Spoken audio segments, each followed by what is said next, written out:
Sir, गोला में उपचुनाव हो रहा है, क्या कहेंगे?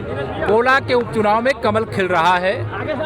हिमाचल में कमल खिल रहा है, गुजरात में कमल खिल रहा है। हिमाचल और गुजरात में फिर से भाजपा की सरकार बनेगी और गोला के उपचुनाव में भाजपा का विधायक। डेंगू भारत प्रदेश में डेंगू फैल रहा है। नहीं, डेंगू के खिलाफ सख्त से सख्त कार्रवाई मतलब की जा रही, उसमें छिड़काव की, दवा की, इलाज की सारी व्यवस्था की। सर, कांग्रेस नई रणनीति के साथ चुनाव लड़ने की बात कर रही है, क्या कहेंगे? नहीं, जितनी रणनीति हो सारी बना ले, उनकी रणनीति का जवाब हमारे पास। आरएलडी के एक नेता ने कहा है से उखाड़ फेंकेंगे नगर निकाय चुनाव में, क्या कहना चाहेंगे? क्या सपा अध्यक्ष कह रहे हैं निकाय चुनाव में भाजपा को जड़ से उखाड़ थोड़ा फेंकेंगे। उनको कहिए कि सपा के लोग सब एक साथ पकड़ के रहे। नहीं, भाजपा के तूफान जो चलता है वो जनता चलाती है, जनता भाजपा को चलाती है। आरएलडी के नेता ने कहा। पंडित रविंद्र शर्मा, अध्यक्ष दलाल एसोसिएशन कानपुर, आज बार एसोसिएशन के पूर्व उपाध्यक्ष गण के विरुद्ध जो एक मुकदमा लिखा दिया गया कि उन्होंने मारपीट की, जबकि वो बचाने गए थे, परंतु वो मुकदमा लिखा दिया, उसके विरोध में कानपुर का संपूर्ण अधिवक्ता हड़ताल पर है और प्रशासन से मांग है तत्काल मुकदमा समाप्त कर दिया जाए, अन्यथा अधिवक्तागण और अग्रिम आंदोलन की रणनीति बनाएंगे, जिसकी जिम्मेदारी प्रशासन की होगी।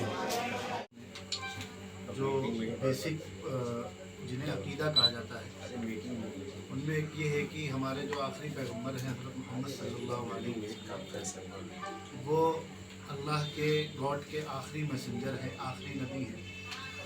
उनके बाद अब किसी तरह का कोई नबी नहीं आएगा और उन्होंने जो समाज की भलाई के लिए इंसानियत की बढ़ने का, उसमें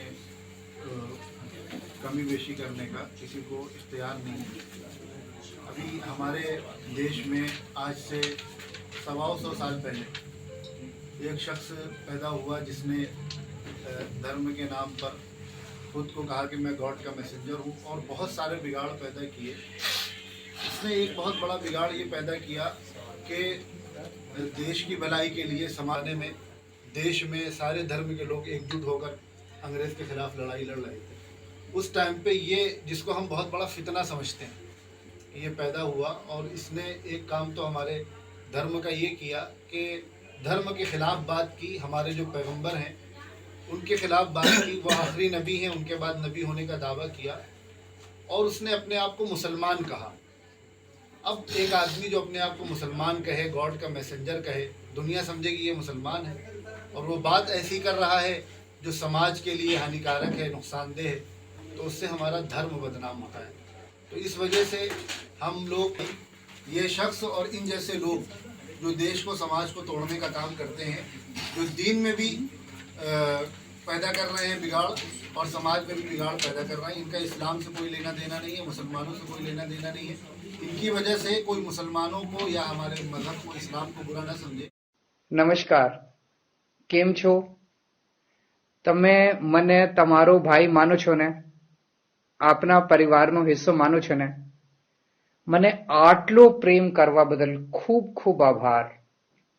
હું આપને વચન આપું છું કે તમારો ભાઈ બનીને તમારા પરિવારની જવાબદારી સંભાળીશ. તમને મોંઘવારીમાંથી મુક્તિ અપાવીશ. તમારી વીજળી ફ્રી કરી દઈશ. આપના બાળકો માટે શાનદાર સ્કૂલ બનાવડાવીશ. આપના પરિવારની સારવાર માટે શાનદાર હોસ્પિટલ બનાવડાવીશ. તમારા બાળકો માટે રોજગારની વ્યવસ્થા કરીશ.